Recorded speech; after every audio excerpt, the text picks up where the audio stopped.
Well, everybody, recently there's been a massive schism within the left between Cornbread Tube, or the woke scold, tanky adjacent, or outright tanky part of left tube, and the debate brosphere. Basically people who are not insane and for some reason happen to mostly do live stream content. Anyway, Jessie Gender is one of the premier figures within BreadTube. She's recently said that her goal right now is to create an online left that rejects us, like debate bros who quote-unquote only care about preserving hierarchy, and basically like excise us from the online left and make a whole new like space. And they call it Cornbread Tube, which is, yes, a reference to the fact that within the South, the cornbread is a very popular food, and a lot of people attribute that as a stereotype about black people, but I don't really know how true it is, if I'm being honest, in 2023. But it's literally a race reference for the name of this section of left tube. It's very bizarre, and I don't think it's going to get very far, but Jessie Gender is one of the headliners despite the fact she is white and riddled with white guilt. Now, recently she dropped a video that's got a whole fucking lot of people on Twitter talking about her. Now, I can't access the tweets talking about this because I'm rate limited on Twitter and I'm banned. But there is a clip that my lovely editor Cherry has gathered, and there have been many memes made about this. The memes are spicy, okay? Now, hypers in chat, if you still have a shred of respect for Jessie Gender. Oh yeah, Pillow made a good meme, I heard, yeah. One person. Okay. Well, prepare to have whatever semblance of respect you have for Jessie Gender evaporate. As a kid, I was angry a lot. I once got suspended for punching through a door in school. And the reason that I punched through the door was because I was told to walk around the cafeteria and not walk through it because they were cleaning it. It's stupid and dumb, but I was just angry that day. I didn't really know why, and being told what to do, being told that I had to walk somewhere else just pissed me off. So I punched the door in front of my cafeteria lady. And still to this day, I still kind of feel pain in my hand because of it. Yet it doesn't just stop at self-harm or harm at inanimate objects. Here's the part that went viral. And I will tell you this first, the cat was absolutely okay. I'm gonna say doubt, and you'll understand why after I elaborate. But I once threw a cat in anger. Again, no real reason. I don't even remember what the argument was. I was just pissed off. So I picked up the nearest thing near me. Didn't see it as a living being. Just picked up my cat and threw it across the room. That cat was scared of me for the rest of its life, which was very long and very happy, to be clear. But I almost deeply harmed another living being because of how angry I was. I also hurt myself because of how angry I was, permanently. Okay. Cat owners in chat, no. That is bullshit. Every cat owner in chat knows that's bullshit because cats like to roughhouse. They love to get rough. They love to get, tossed around a little bit of play fighting in the bed. They can handle a little bit of roughhousing, right? They can even handle a little bit of slight injury as an accident. Some people accidentally step on their cat's tail because they don't know it was there, and I immediately go, I accidentally stepped on my cat's tail once and was like, oh my god, my baby, oh, I'm so sorry. And, for half a second, the cat's, a little freaked out and confused, but then the second you show that you're sorry and you care about it, the cat immediately goes back to normal, right? The idea that the cat would be scared of her for the rest of its life is insane. Well, it depends on the cat, sure, but I think the vast majority of people who've had cats before in chat are gonna be like, nah, dude, cats can take a lot of shit and still not be afraid of their owner. A toss across the room, say onto the couch or a bed or even the ground where the cat landed and stuck the landing and just kind of was freaked out and ran off, that would not make the cat forever afraid of her. In the vast majority of cases with the vast majority of cats, it had to have been thrown against a wall and hurt. And it might have been multiple times, repeated behavior, because cats are assholes, but they're forgiving. Like, I don't know. Like, I don't want to allege like any crimes here. It's just like my knowledge of cats is like you'd have to do more than just like toss it once to make it afraid of you for life. Like, it doesn't vibe with me, I guess.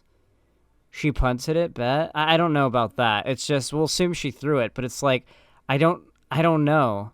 Zen, are we drama farming, or do we have a moral obligation to say, hey, that's not normal, Lamau? Yeah, I genuinely, I'm not trying to drama farm. I've had a cat. I have so many friends with cats, and their cats love to fucking fight.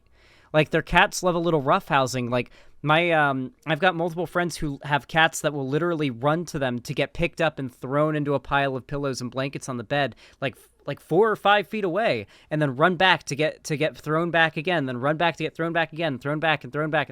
Like, they'll literally run back to keep doing it again because they love it so much. Cats love a little bit of roughhousing. Sometimes they're moody cats that just want to lay around, but they can handle that generally unless they're already hurt or something. But like, I don't know, just feels weird. Yeah, that for life comment shows a pattern of abuse, not a one-time thing, but Zan is right. Without solid proof, it's just speculation. But geez, keep the pussy away from Jessie, man. Yeah. Like, I am speculating here. It's just like, in all my experience with cats, it would take so much more than just one toss where the cat was all right, according to her words, to make it afraid of someone for life. I felt like an empty shell, a person wearing a mask, and as a result, angry at the world, feeling like it was pointless and meaningless, and wishing I could just shove that violence onto others and other things around. Yeah, this was from the video she did on Vosh, yeah. For the context, Frogs, you should clarify this was when she was a kid, I think in high school by the sound of it. Listen, okay? Especially as a teenager, I had problems with my anger. I had problems with my temper. I think it's very common with teenage boys, but I think I had it a little bit more than others. I never once hurt a living thing. Like, I might have damaged a couple objects once or twice, but a living thing, an animal, a pet, a dog, or a cat? Are you fucking kidding me? Never in a million goddamn years. A high schooler damn well knows, no matter how angry, that what they are hurting, what they are picking up and throwing, is a living thing. The idea that she did not, like, understand that what she was picking up and throwing was a living thing is bullshit. She didn't care. She was so angry, she didn't care. This is not the kind of thing you would ever want to admit. And the fact that the way she worded what happened afterwards really, yeah, it really doesn't sit right with me. Clearly, there is more to this story. Yeah, I mean, there's definitely more, but that was where she ends the story. Yeah, for those that don't know, Jessie Gender kind of got into the ire of a lot of this part of the left after she signal boosted a content creator in Cornbread Tube by the name of Soul Bunny, who started this big push of calling Shark 300 the C slur, COON, which is a slur oftentimes used to refer to black people who are seen as like race traitors, and it's a slur used by other black people for black people who are determined to be like a race traitor. The term itself is extremely racist. I also think the term Uncle Tom is racist if you look at its background and like the history behind it. But I don't know. Yeah, it's really sus that Jessie Gender felt the desire or felt valid coming out to get behind that hate brigade, that is like a harassment brigade against Shark. But that was when a lot of people in the space stopped liking Jessie Gender. And her defense of Bad Bunny, now known as Kira Chats, too. Yeah, that was also something that kind of got her under a fair amount of people's shit list. Shark hasn't even done anything worth calling him a race traitor for either. Like, dude, Shark just vibes, dude.